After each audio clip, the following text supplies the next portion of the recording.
තමයි අපේ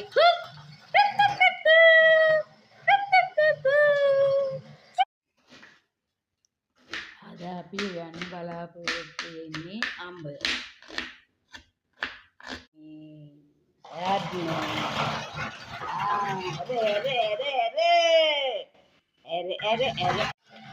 අඹ හදන්න දැන් අපි ඔක්කොම ලෑස්ති වෙලා මේ තමයි මේ බත්. අපි හාල් එක අපේ බත දැන් ඉදිලා. අපි ඊට පස්සේ බලමු අපේ අඹ එක. අපේ බත් බෙදා ගන්නයි හදන්නේ. නේ නැඹුල් වෙලා නේ.